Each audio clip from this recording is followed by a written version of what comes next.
Declar ședința noastră de astăzi extraordinară deschisă. În primul rând, da. Să-ți închizi tu microfonul. Deci, domnul Nod participă online, sunteți de acord cu? Da, e din motive medicale. Da, asta știm toți, dar Da. din păcate, da. Așa. Și domnul Bacale la fel, da. Și închide microfonul. În primul rând, vreau să vă întreb dacă sunteți de acord cu procesul verbal și dacă l-a citit cineva. Poftim toți ați citit. Da, eu l-am citit de 2 ori, sunt 10 pagini la care sunt permise 2 greșeli. 2 greșeli, da. Are doamna o singură greșeală, să știți.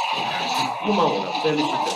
Da, uitați, vă spun aici, cu drumul de legătură din spatele combinatului, ați scris aici așa, am întrebat de ce nu se poate sta acolo și au răspuns că este natură penală. E fără înțeles asta. Atât. În rest, foarte bun. Nu știu cine v-a ajutat, dar v-a ajutat bine. Eu am ajutat-o, cine, nu?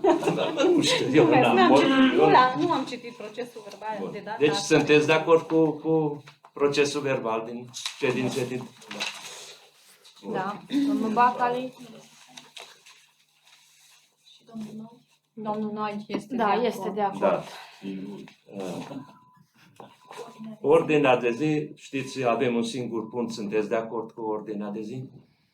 Da. Da? Ordinea de zi?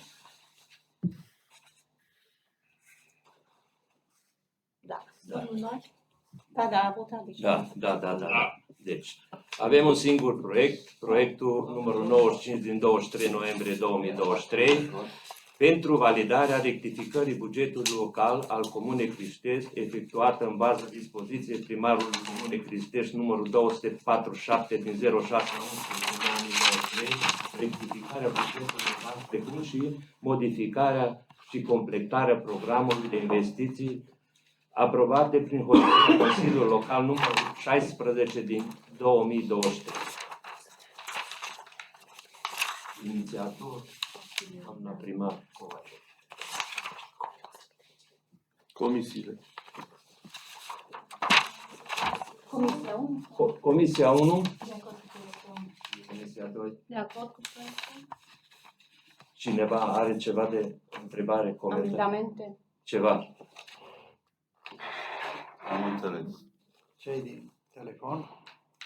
Da. Nu există întrebări aici. Nu. Domnul Bacali, Ceva întrebări? domnul Hunor. Toată lumea Deci nu înțelege. știu ce s-a făcut când ați întrebat pe amândoi. Deci ați înțeles, nu? Esența este studiul de fezabilitate pentru canouri, laptele și cornul și restul sunt doar Am niște... înțeles, dacă nu l-am citit, acum ce să... Atunci să trecem la vot. nu? Cine este pentru? Domnul Bacali? Da. Domnul meu. Domnul. Deci 15 Vegas. voturi pentru. Da. Ceva discuții? Cineva are ceva de completat? Ce părere aveți dacă în 5 ne vedem online? Sau cum preferați?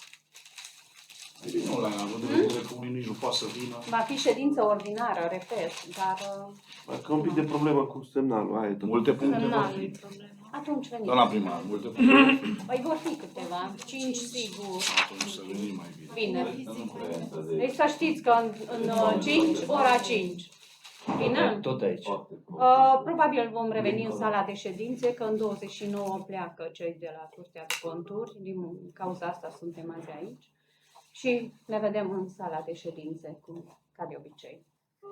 Bine?